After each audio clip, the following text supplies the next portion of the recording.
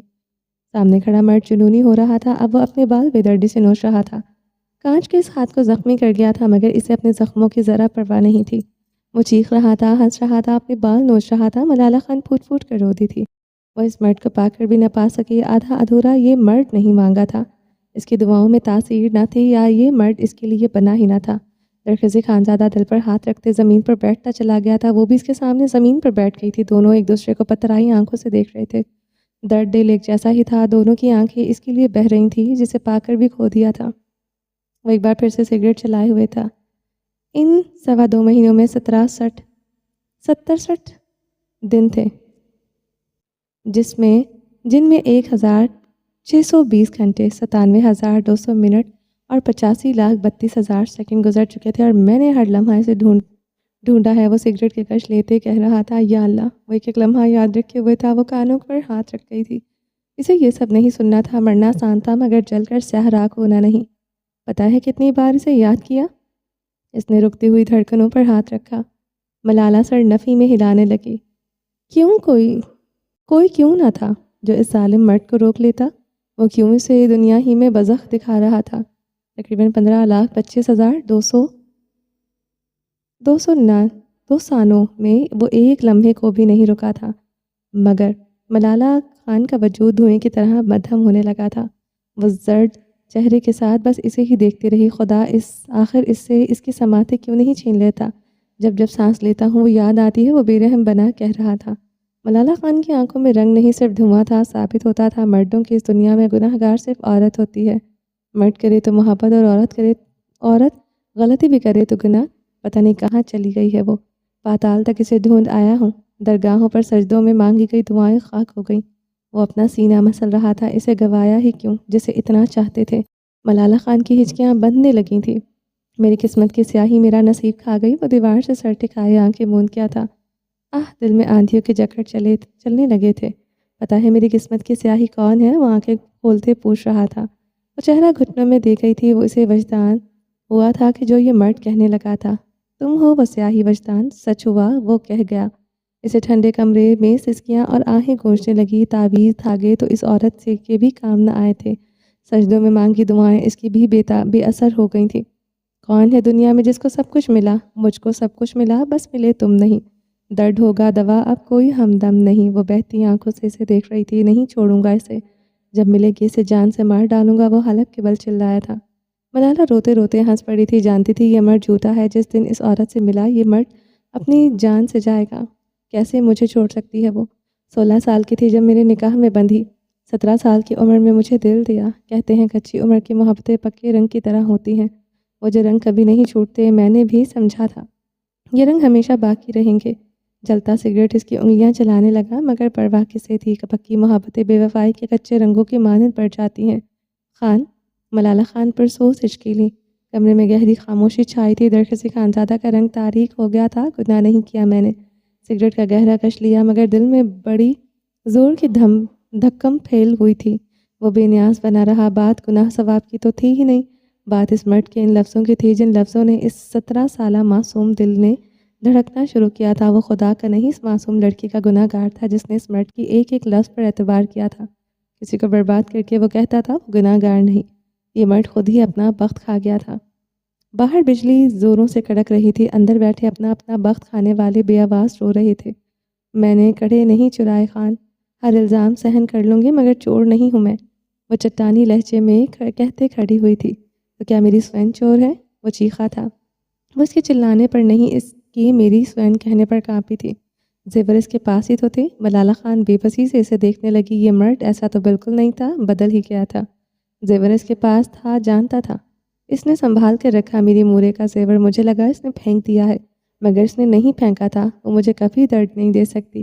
وہ یہاں سے جا کر تمہیں درد دے چکی ہے خان۔ ملالہ خان تڑپتے ہوئے اس کی بات کاٹ گئی تھی۔ لوں گا ہر درد کا حساب۔ جس دن ملے گی وہ دن قیامت کا ہوگا۔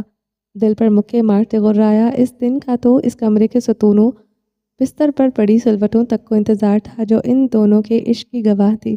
اب قیامت ہونی تھی یا اس مرد پر قیامت ٹوٹنی تھی، یہ تو وقت ہی بتانے والا تھا۔ یہ مرد حقیقت جانتا ہی نہ تھا۔ وہ اس کمرے کی ہر شے جانتی تھی۔ وہ کڑے کل تک مجھے مل جانے چاہیے، ورنہ وہ انگلی اٹھائے وارن کر رہا تھا۔ ورنہ کیا کرو گے؟ سزا دو گے مجھے جیسے ان 2 مہینوں سے دیتے آ رہے ہو؟ جواباً حواس کھوتے چلائے۔ درخسی خانزادہ زمین سے اٹھتے برق رفتاری سے ملالہ کی طرف بڑھا۔ ملالہ خان نے اپنے قدم پیچھے کی جانب لیے۔ وہ اسے بازو سے جکڑے کمرے سے ملحقہ ٹیرس کی طرف بڑھا۔ دروازہ کھولا تو یک بستہ ہوائیں جان لینے پر در پر تھی۔ جسم لمحوں کی مانند سرٹ ہوئے تھے۔ وہ ملالہ خان کو گرل پر پٹک گیا تھا۔ ملالہ نے سرخ آنکھوں سے درخسی کو دیکھا تھا۔ وہ اس کے اطراف میں دونوں ہاتھ گرل پر جما گیا تھا۔ آئندہ اس کمرے میں قدم رکھنے سے پہلے 100 بار سوچو گی تم۔ اس کی آنکھوں میں دیکھتے ایک ایک لفظ چباتے پیچھے ہٹا تھا۔ اب دروازہ دہڑ کی آواز کے ساتھ بند کرتے چلا گیا تھا۔ ملالہ خان رخ پلٹے برف جیسی گرل کو اپنے یک ہاتھوں سے جکڑ گئی تھی۔ مرنا آسان ہوتا، وہ کب سے مر جاتی، اس کے لیے مرنا بھی آسان نہ تھا۔ کیا وہ ان دونوں کے بیچ آئی تھی، یا پھر وہ تھی ہی منحوس جسے کسی کی محبت، کسی کا ساتھ نہ ملا تھا؟ وہ نہ جیسے ملنا تھا اس کے بس میں ہوتا، وہ خود کا قتل کرنے سے پہلے ان 2 بے رحم انسانوں کا قتل کرتی جو اسے اس دنیا میں لائے تھے۔ میں ملالہ خان نفرت کرتی ہوں للما خانم اور تبریز خان سے۔ وہ چیخ چیخ کر رو دی تھی۔ باہر آئے طوفان میں اس کی آوازیں دب رہی تھی۔ وہ عالیشان مرد صوفے پر بیٹھا اپنے سر کو دونوں ہاتھوں میں جکڑے ہوئے تھا۔ شدت سے اس عورت کی یادیں حملہ آور ہوئی تھی، جس کے جانے کے بعد اندازہ ہوا تھا کہ اس نے کیا کھو دیا، چھوڑوں گا نہیں جس دن تم ملی۔ وہ دل پر ہاتھ رکھے ہر روز کی طرح ایک ہی جملہ دہراتے جا رہا تھا۔ وہ سیاہ لباس میں کھڑی تاریکی رات میں پانی کی لہروں پر نگاہیں جمائے ہوئے تھی۔ سیاہ گرم شال اوڑے وہ موسم کی بے رحمی کو نظر انداز کیے ہوئے تھی۔ تمہیں خود پر رحم نہیں آتا تو اپنے بچے پر ہی رحم کھا لو۔ شینا کی آواز پر وہ پلٹی نہ تھی، وہ یوں ہی کھڑی رہی۔ شینا کے گرم گرم بھٹا کی اس طرف بڑھایا، بھٹا اس کی طرف بڑھایا۔ میں جھوٹا نہیں کھاتی، عنایا نے اس کی ادھ کھائے بھٹے کو ایک نگاہ دیکھتے کہا۔ شینا ریلنگ کے ساتھ ٹیک لگائے ہنسنے لگی۔ عنایا نے اسے قہربار نگاہوں سے دیکھا تھا۔ عذاب کی کوئی صورت ہوتی تو وہ شینا ہی ہوتی۔ تم جتنی اونچی اونچی باتیں کرتی ہو نا، اتنی ہی کمزور دکھتی ہو، وہ مزے سے بھٹا کھاتے کہہ رہی تھی۔ اور تم جتنی بدتمیز ہو اتنی ہی چنڈال بھی، جواب اسے کہنا ہوتا تھا وہ کہہ دیتی تھی۔ لوگوں کو اس کی اوقات کے مطابق ڈیل کرنا چاہیے، زندگی نے اسے یہی سکھایا تھا۔ مگر یہاں فرق ہی کسے پڑا تھا؟ شینا چنڈال تھی، وہ خود مانتی تھی۔ تم نے کسی سے بھی محبت کی ہے؟ شینا کے سوال پر عنایا کے ہونٹوں پر تلخ مسکراہٹ ابھری۔ محبت؟ وہ ہنسی تھی، مگر وہ ہنسی پتھروں سے ٹکرا کر واپس آتی محسوس ہوئی۔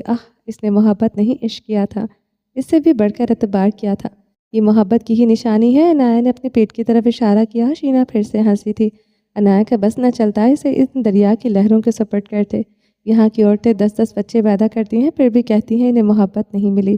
بچوں کا محبت سے کیا تعلق؟ یہ تو ہو جاتے ہیں۔ عنایا کی رنگت سرخ ہوئی، مٹھیاں بھینجتے بمشکل خود پر قابو پایا۔ اچھا بتاؤ، کیا فرق ہے 10 بچے پیدا کرنے والی میں اور تم میں؟ شینا اس کے ساتھ آ کھڑی ہوئی تھی۔ دونوں اب ایک ہی پوزیشن میں کھڑی تھی۔ وہ بھی ماں ہوتی ہیں، میں بھی ماں ہوں۔ عنایا کے جواب پر شینا کا بلند و بانگ کہکا گونجا تھا۔ ہر ماں بھی نہیں ہوتی۔ میں تمہیں جلد ایک عظیم الشان ماں سے ملواؤں گی۔ ہنستے ہوئے شینا کی آنکھوں سے پانی بہنے لگا تھا۔ ماں تو زہلے بھی تھی۔ عنایا کو زہلے یاد آئی تھی، مگر ابرش بھی تو ماں جیسی ہی تھی۔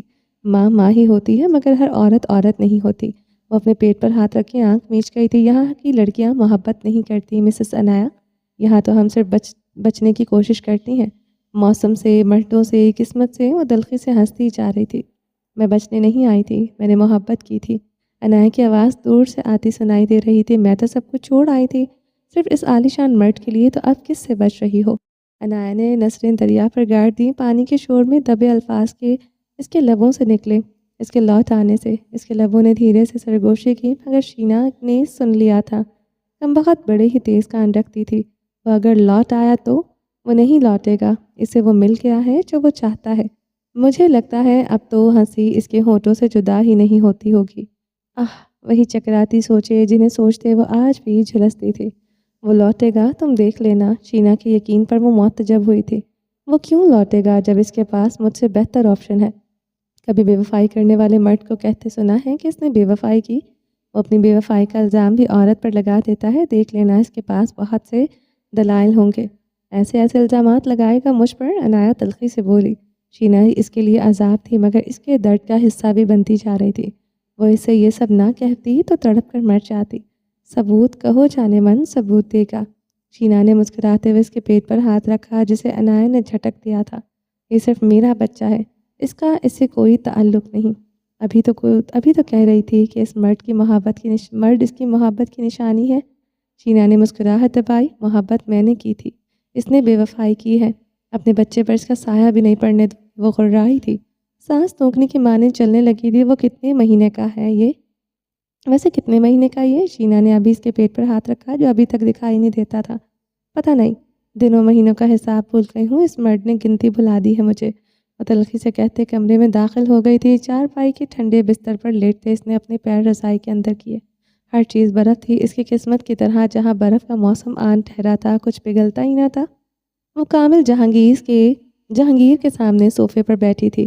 لیپ ٹاپ پر اس کی انگلیاں تیزی سے چل رہی تھیں۔ اس کمرے میں ہر چیز سفید رنگ کی تھی، یہاں تک کہ کامل جہانگیر سفید پینٹ اور سفید ہی شرٹ پہنی ہوئی تھی۔ وہ آج بھی سرخ رنگ کے لباس میں موجود تھی، سرخ ہی شال سر پر اوڑے ہوئے تھی۔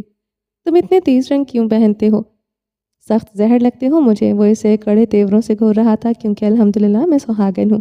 لیپ ٹاپ پر انگلیاں چلاتے جواب دیا۔ وہ باؤنڈریز بنانا جانتی تھی۔ اس مرد اور دنیا کے ہر مرد کے درمیان اس کے لیے ایک باؤنڈری تھی جو وہ مقرر کر چکی تھی۔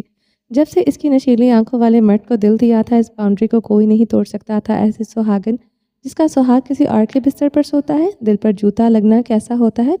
کوئی عنایا پاشا سے پوچھتا۔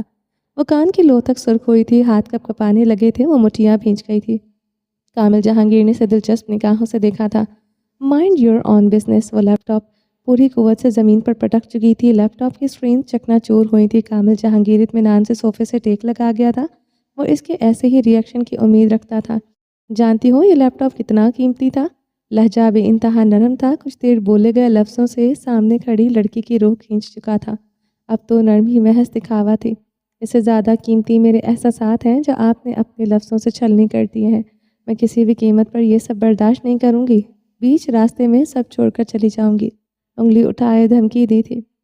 انٹرسٹنگ، دریا کے بیچ مندھار پر کھڑی ہو اور ڈوبنے والی ہو اور ملاح کو ہی دھمکی دے رہی ہو۔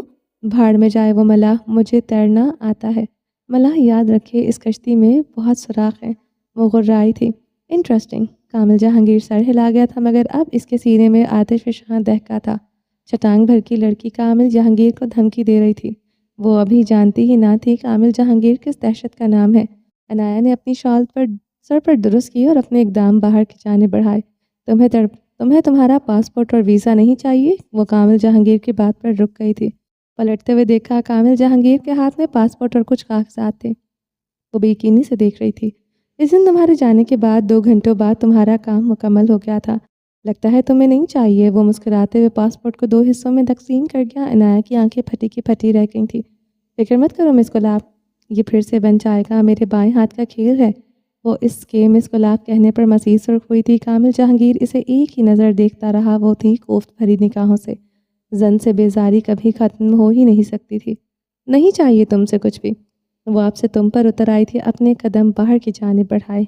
کیا ہی کر لوگی میرے بغیر؟ اب یہ ناممکن ہے، تمہارا پاسپورٹ اب نہیں بن سکتا۔ جب تک میں نہ چاہوں رکاوٹیں کھڑی کر دوں گا۔ وہ اس کی طرف بڑھا، وہ تیزی سے پیچھے ہوئی تھی۔ دور ہی رہو مجھ سے، عورت کو چھونا میرے لیے آگ کو چھونا ہے، وہ کڑواہٹ بھرے لہجے میں بولا تھا۔ لیکن ایک بات یاد رکھو، ادھوری باتیں ادھوری ملاقاتوں کا قائل نہیں، ایسے ہی بیچ میں چھوڑ دینے والوں میں سے نہیں ہوں جو مجھے چھوڑنے کی کوشش کرتے ہیں۔ پھر مجھے سرخ رنگ میں سے واقعی محبت ہو جاتی ہے۔ اس کی بات پر ناسمجھی سے دیکھنے لگی۔ کہتے ہیں نفرت اور محبت کا رنگ سرخ ہوتا ہے، محبت ہو تو سرخ رنگ بہتا ہے، اور نفرت ہو جائے تو تب بھی سرخ رنگ ہی بہتا ہے۔ تمہاری رگوں میں بھی سرخ رنگ بہتا ہے نا مس گلاب؟ سامنے کھڑے مرد کی ہر بات پر ریڑھ کی ہڈی میں سنسناہٹ دوڑا دیتی تھی۔ آپ مجھے دھمکی دے رہے ہیں؟ عنایہ کی آواز تیش سے اونچی ہوئی تھی۔ نہیں، میں اپنا تجربہ بتا رہا ہوں، وہ نرمی سے کہتے صوفے پر بیٹھا تھا۔ بیٹھے مس گلاب، بزنس کی بات کرتے ہیں۔ اس وقت آپ کو میری اور میری کمپنی کو آپ کی نہ نظر آنے والی سکلز کی ضرورت ہے۔ عنایہ مٹھیاں بھینچی کھڑی رہی، پھر وہ گہرے سانس لیتی۔ اس کے سامنے صوفے پر آن بیٹھی تھی۔ فی الوقت اسے اس مرد کی ضرورت تھی۔ نعمت ولی، دوسرا لیپ ٹاپ لاؤ۔ اس نے اونچی ہانک پر نعمت ولی کی بوتل کے جن کی طرح حاضر ہوا تھا۔ اس نے لیپ ٹاپ عنایہ کی طرف بڑھایا۔ نعمت علی، مس گلاب کے جانے کے بعد صوفہ بھی فنائل سے دھونا ہے۔ وہ عنایہ کو گھورتے ایک ایک لفظ چباتے بولا تھا۔ کسی دن نعمت علی مسٹر جہانگیر کو بھی فنائل سے دھو دینا۔ عنایہ نے نعمت علی کو دیکھتے سرگوشی میں غراتے ہوئے کہا۔ نعمت ولی کا کہکا گونجا تھا۔ کامل جہانگیر کی گھوڑی پر نعمت ولی 9-2-11 ہو گیا تھا۔ کیا کہا ہے تم نے؟ وہ اسے مشکوک نگاہوں سے گھور رہا تھا۔ فنائل کا سٹاک لگتا ہے آپ کے گھر کافی زیادہ ہے۔ نعمت علی سے ایک بوتل مانگی تھی، دانت پیستے کہا۔ یہی ایٹیٹیوڈ اگر اپنے مرد کے سامنے رکھتی وہ کبھی بے وفائی نہ کرتا۔ عنایہ کے لیپ ٹاپ کی چلتی کی پیڈ پر چلتی انگلیاں پھر سے رکی تھی۔ سامنے بیٹھا مرد روح گھائل کر دیتا تھا۔ میرا ایٹیٹیوڈ صرف باہر کے مردوں کے لیے ہے، اس سے سوخون بھی معاف۔ خود پر قابو پاتے بمشکل کہا، 100 خون تو ہر محبت کرنے والا معاف کر دیتا ہے، میں تو بے وفائی کی بات کر رہا ہوں۔ وہی نرم لہجہ مگر شفاف لفظ۔ عنایہ کے وجود میں جیسے آتش فشاں پھٹا تھا، وہ اپنے چہرے کو دونوں ہاتھوں میں چھپا گئی تھی۔ شال سر سے پھسل گئی تھی، اس کے بال اس کے دائیں طرف بکھر گئے تھے، اس کا نازک وجود ہچکولوں کی مانند لرز رہا تھا۔ کامل جہانگیر اس کی طرف بڑھتے اس کی گود سے لیپ ٹاپ اچک گیا تھا، ورنہ وہ زمین کا حصہ بنتا۔ عنایہ کی ہچکیوں پر کمرہ لرزنے لگا تھا۔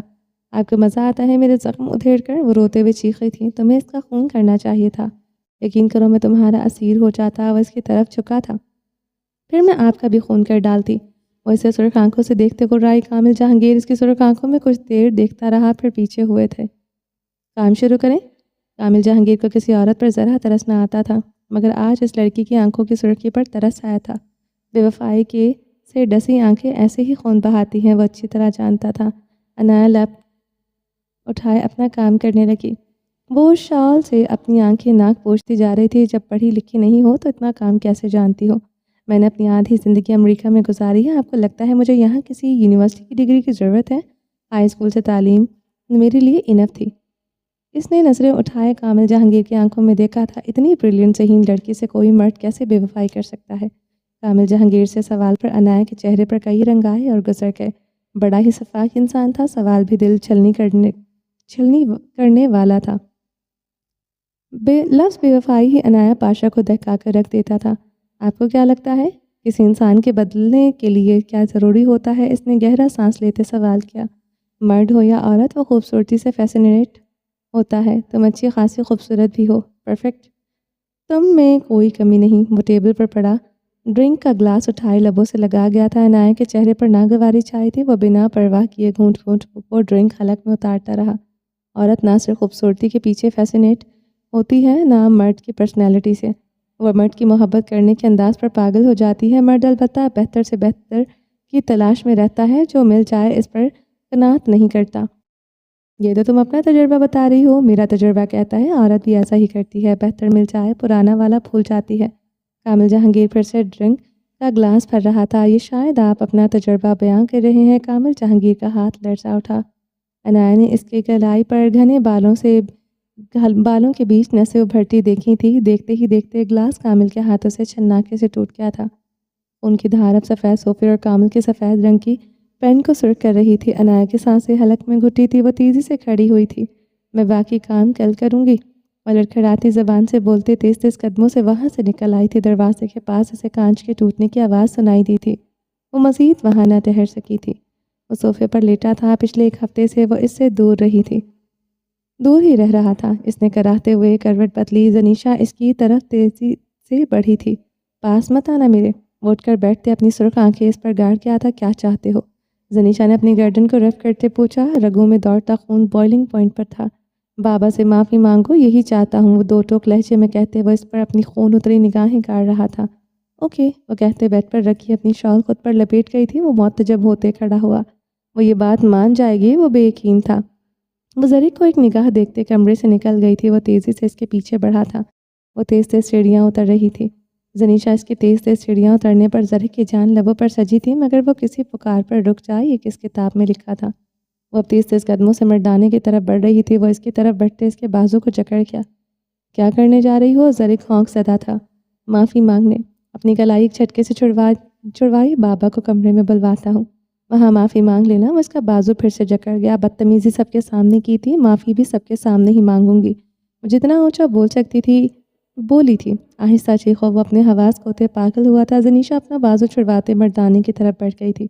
زریق خانزادہ اپنے بال مٹھیوں میں دبوچے مردانے کی طرف بڑھا تھا۔ آج وہ کیا کرنے والی تھی؟ وہ واقعی میں ڈر گیا تھا۔ مردانے میں بیٹھے زاویار، آلیان، تبریز خان زنیشا کو دیکھتے کھڑے ہوئے۔ سب کے چہرے ناگواری سے تنے تھے۔ قہربار نگاہوں کا رخ زریق خانزادہ کی ہی طرف تھا۔ وہ نگاہیں چراتے اپنے بازو کو جکڑ گیا تھا جہاں سے درد کی ٹیسیں اٹھ رہی تھی۔ ایک عورت نہیں سنبھلتی، لعنت ہے۔ زاویار خانزادہ زریق خانزادہ کو دیکھتے بڑبڑایا تھا۔ زریق خانزادہ کی اس کی بڑبڑاہٹ بخوبی پہنچی تھی۔ وہ دانت پر دانت جما گیا تھا۔ مجھے معاف کر دیں بابا جان۔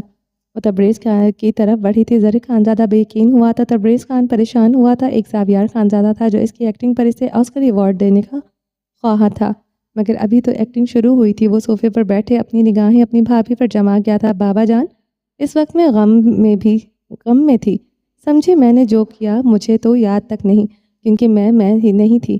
وہ نظریں جھکائے رو رہی تھی۔ زریق خانزادہ جھنجھلا کر رہ گیا تھا۔ وہ چاہتا تھا معافی مانگے، اب وہ وہی جیسے پاگل ہو رہا تھا۔ زاویار زریق خانزادہ کو رحم طلب نگاہوں سے دیکھ رہا تھا۔ اس مرد پر ترس کھانا بھی بنتا تھا۔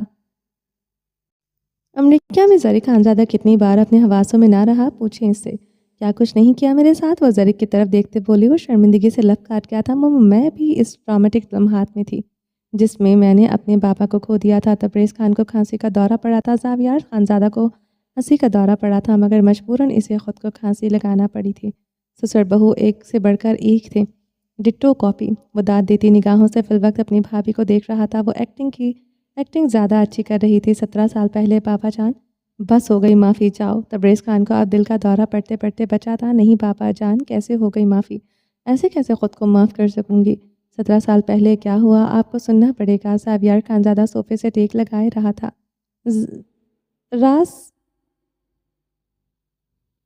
راز سے آج بھی پردہ نہیں اٹھنا تھا، وہ جانتا تھا کیا ہوا تھا 17 سال پہلے۔ زینی زرق خانزادہ سنیشا کی طرف بڑھتے اسے نرمی سے اپنے بازو کے حلقے میں لے گیا تھا۔ علیان خان نے سرخ گھوری زرق پر ڈالی تھی۔ تبریز خان کے دل کا دورہ بڑھتا ہی جا رہا تھا۔ 17 سال پہلے میرے ڈیڈ جیسے میرے بابا یعنی ڈیڈ کے دوست تھے، وہ تمہاری مورے جیسی میری مورے یعنی موم، کسی نے بے دردی سے انہیں قتل کر دیا تھا۔ زرق وہ ہچکیوں سے رو رہی تھی۔ یہ ایکٹنگ نہیں تھی، زاویار جان گیا تھا یہ آنسو سچے تھے۔ اس انسان نے انہیں گولیوں سے مار کر ان کی گاڑی کو آگ لگاتے کھائی سے نیچے پھینک دی تھی۔ امریکہ میں ہوا تھا یہ سب۔ زرق سنیشا کے چہرے کو دونوں ہاتھوں سے تھام گیا تھا۔ تبریز کا دل کا درد بڑھتا جا رہا تھا، مگر سب سنیشا کی طرف متوجہ تھے۔ شیطان تو ہر جگہ ہوتے ہیں نا زرق، اس شیطان نے مار دیا انہیں۔ میں چھوٹی تھی، میں نے اپنی آنکھوں سے یہ سب دیکھا تھا۔ ڈیڈ کی موت کا سنا، میں 17 سال سے 5 سال کی زنیشا بن گئی۔ ماما میں اپنے حواس میں نہیں تھی، مجھے معاف کر دو۔ وہ زرق خانزادہ کے سینے میں سمائی تھی۔ کون تھا وہ شیطان؟ زاویار نے سنجیدگی سے استفسار کیا تھا۔ زرق؟ تبریز خان کی بلند آواز پر زرق سنیشا کو چھوڑتے تبریز خان کی طرف بڑھا تھا، جو صوفے سے نیچے گر چکا تھا۔ بادشاہ! زرق حلق کے بل چیخ رہا تھا۔ علیان خان بھی پنجوں کے بل بیٹھے تبریز کا سینہ مسل رہے تھے۔ زاویار خانزادہ نے داد طلب نگاہوں سے زنیشا کو دیکھا تھا۔ مردوں کو لمحوں میں دل کا دورہ پڑوا سکتی تھی۔ بادشاہ اور زرق خانزادہ تبریز خان کے بے ہوش وجود کو اٹھائے باہر کی طرف بڑھے۔ علیان خان اطمینان سے صوفے پر بیٹھے زاویار پر قہربار نگاہ ڈالتے مردانے کی طرف باہر بڑھ گئے تھے۔ زنیشا اب آنکھیں بے دردی سے صاف کر رہی تھی۔ زاویار صوفے سے اٹھتے زنیشا کے قریب آیا۔ آج رات زرق بیچارہ ہسپتال رہے گا۔ اس بیچارے کا کیا قصور ہے؟ گولی لگی ہے، اس پر ہی رحم کھا لیا کرو۔ زاویار کو اپنے بھائی کی فکر ہو رہی تھی۔ آپ کو بھی ہونا چاہیے جیٹ جی، اپنے بھائی چچا کے پاس کہیں سچ میں ہی تبریز خان کو دل کا دورہ نہ پڑ جائے۔ وہ زاویار کی آنکھوں میں دیکھتے استضائی مسکرائی تھی۔ شیطان جلدی نہیں مرتا، فکر نہ کرو، زاویار نے تسلی دی تھی۔ آپ کو دیکھ کر لگتا ہے کہ وہ اس پر زہر خند نگاہ ڈالتی چلی گئی تھی۔ یہ عورتیں جان بوجھ کر زاویار خانزادہ سے دشمنی لیتی ہے، نرم ہونے ہی نہیں دیتی۔ وہ پرسراریت سے مسکراتے ہوئے وہاں سے چلا گیا تھا۔ وہ مرد ساری رات ہسپتال گزار کر آیا تھا، اب کب سے اپنی بیوی کے قدموں میں پنجوں کے بل بیٹھا اسے دیکھتا رہا تھا۔ وہ صوفے پر اپنے پاؤں اوپر کر کے بیٹھی تھی، رو رو کر زنیشا کی آنکھیں سوجی ہوئی تھی۔ وہ گہرا سانس لیتے اس کے پیروں پر اپنی پیشانی ٹکا گیا تھا۔ زنیشا نے لب کاٹتے ہوئے اپنے پیر کھینچنے چاہے، وہ اسے پنیوں سے سختی سے جکڑے اس کے پیروں پر اپنی پیشانی جمائے رہا۔ معاف کر دو زینی جان۔ زنیشا نے اتنے بے دردی سے لب کاٹے تھے کہ خون اس کے حلق میں گھلنے لگا تھا۔ اس کے پیر چومتے اب اس کے آگے ہاتھ جوڑے ہوئے تھا۔ زنیشا کی سانسیں الجھنے لگی تھی۔ یقین کرو زینی جان، تمہیں ایک طلاق دے کر میں 100 بار مرا ہوں۔ میں تمہاری کنڈیشن سمجھ کر بھی نہ سمجھ سکا۔ کاش تم مجھے گولی مار دیتی، مجھے تھپڑ مار دیتی، اپنا درد غصہ اپنا ٹراما مجھ پر اتار دیتی، میں ساری دنیا کے سامنے برداشت کر لیتا۔ تمہارے سامنے میری ذات کچھ نہیں، مجھے سمجھنے کی کوشش کرو، وہ میرے بابا ہیں، میں کیسے یہ برداشت کر سکتا تھا؟ وہ نادام سا کہہ رہا تھا۔ زنیشا کی گردن میں گلتی ابھر کر معدوم ہوئی تھی۔ وہ اس کے دونوں ہاتھوں پر اپنی پیشانی ٹکا گئی تھی۔ جب سچائی سے پردہ اٹھے گا یہ مرد کیا کرے گا؟ وہ پسینے میں نہلائی تھی۔ وہ کھڑے ہوتے اسے گود میں اٹھا گیا تھا۔ تم عظیم عورت ہو زینی جان۔ وہ اس کے لفظوں پر گڑبڑا کر رہ گئی تھی، بدن لرزنے لگا تھا۔ وہ اسے بیڈ پر لٹائے اس پر جھکا ہوا تھا۔ تمہارا غلام میں زینی جان، بابا سے معافی مانگ کر تم مجھے خرید چکی ہو۔ زنیشا کی سانسیں الجھنے لگی تھی۔ وہ اسے گردن سے گہرائیوں تک اپنی پرتپش بوسوں سے جھلسانے لگا تھا۔ سب پردے اتر چکے تھے۔ وہ اس پر ٹوٹ کر برس رہا تھا۔ وہ اس کی سرگوشیوں پر بے چین ہوتی جا رہی تھی۔ وہ ہر سانس کے ساتھ معافی مانگ رہا تھا۔ ہمارا بچہ ہو جائے، میں تمہیں کیلیفورنیا لے جاؤں گا، جیسے تم رکھو گی رہ لوں گا۔ وہ اس پر ٹوٹ کر برسنے کے بعد اس کے کان میں جھکے کہہ رہا تھا۔ زنیشا لب کاٹتے بیڈ شیٹ مٹھیوں میں جکڑ گئی تھی۔ وہ اس پر اچھی طرح کمبل دیتے، خود بھی اس کے ساتھ کمبل میں دبکا تھا۔ وہ اب اسے خود کے ساتھ لپٹائے، اس کا سر، اس کے بازو، اس کے شانے دبا رہا تھا۔ زنیشا شاہ کے اندر بے چینی بڑھتی جا رہی تھی۔ ان کی کہانی کا انجام کیا تھا؟ وہ بری طرح خوف زدہ تھی۔